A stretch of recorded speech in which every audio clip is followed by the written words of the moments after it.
सोचो आप एक स्टूडेंट हो या फिर जॉब करते हो, पूरा दिन थक करके शाम में रूम आए हो, फोन रिंग होता है और ऑनर बोलता है सुबह रूम खाली कर देना। अब सिर्फ एक सवाल, क्या उसके पास सच में इतना पावर है या फिर आपके पास भी कोई कानूनी अधिकार है? आज की इस वीडियो में हम केवल लॉ नहीं, रियल जिंदगी का सच बात करेंगे। वीडियो पूरा देखिए क्योंकि ये वीडियो आपको मजबूर नहीं, अवेयर बनाएगी। हेलो एवरीबॉडी, मैं हूं पृथ्वीराज और आप देख रहे हो लॉ बज़। आज की इस वीडियो में हम बात करने वाले हैं, सीधी भाषा में कानून को समझेंगे जिससे आपको कोई डरा कर धमका कर आपका गलत फायदा ना उठा सके। सीधा सवाल है, क्या ऑनर टेनेंट को बिना नोटिस के घर से निकाल सकता है? इसका सीधा जवाब है नहीं। लेकिन भाई, कानून में सिचुएशन बहुत मैटर करती है, इसीलिए वीडियो को आखिरी तक देखना और अच्छे तरीके से समझना, क्योंकि आधा अधूरी जानकारी हानिकारक होती है। अब सबसे पहली बात, यहाँ बेसिक चीज समझ लेते हैं, टेनेंट होता कौन है। अगर आप किसी ऑनर की प्रॉपर्टी में रह रहे हो और आप उसमें रेंट पे कर रहे हो तो आप टेनेंट कहलाओगे। अब यहाँ पे एक कंफ्यूजन रहती है, बिना एग्रीमेंट के क्या आप टेनेंट नहीं हो? तो ये बिल्कुल गलत है। अगर आप उस प्रॉपर्टी पे या जहाँ आप रह रहे हो वहाँ पे अगर आप रेंट दे रहे हो तो आप टेनेंट कहलाते हो। कानून पेपर नहीं, सच्चाई देखता है। अगर आप रेंट दे रहे हो, ऑनर को पता है और आप वहाँ रह रहे हो तो आप लीगली टेनेंट माने जाते हो। अब बात करते हैं जब एग्रीमेंट लिखित में हो। आमतौर पर एग्रीमेंट लिखित में होता है।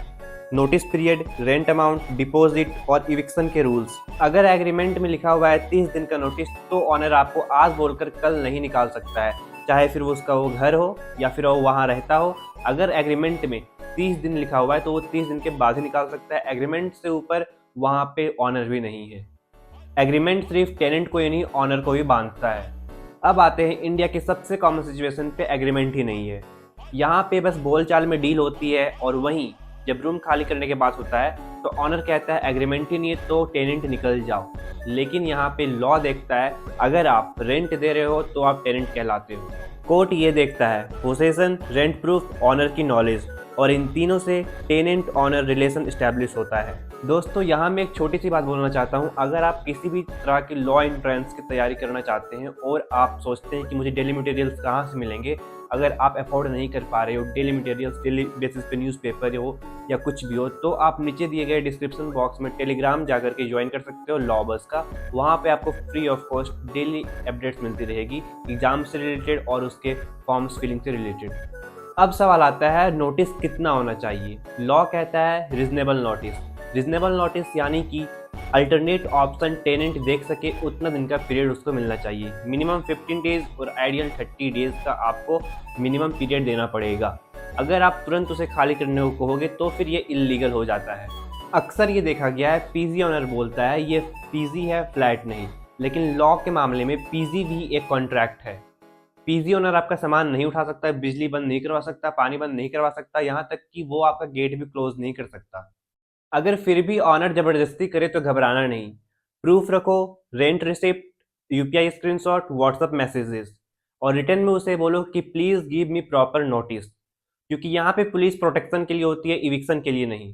दोस्तों, कानून का सबसे बड़ा दुश्मन इग्नोरेंस होता है, और घर आपकी प्रॉपर्टी नहीं, डिग्निटी होती है, और इस डिग्निटी को प्रोटेक्ट करता है हमारा लॉ।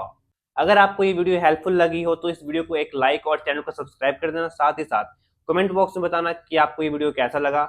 अगर आपको भी ऐसी रियल लॉ अवेयरनेस से अवेयर होना है तो आप इस पेज को फॉलो कर लेना, चैनल को सब्सक्राइब कर लेना। साथ ही साथ नीचे दिए गए डिस्क्रिप्शन बॉक्स में टेलीग्राम चैनल जाकर ज्वाइन कर लेना, जिससे आपको लेटेस्ट अपडेट्स हमारे एग्जाम्स के लिए, फॉर्म फिलिंग के लिए भी, लॉ एंट्रेंस, यहाँ तक कि लॉ कॉलेजेस के बारे में भी जानकारी आपको नीचे दिए गए टेलीग्राम बॉक्स में मिल जाएगा।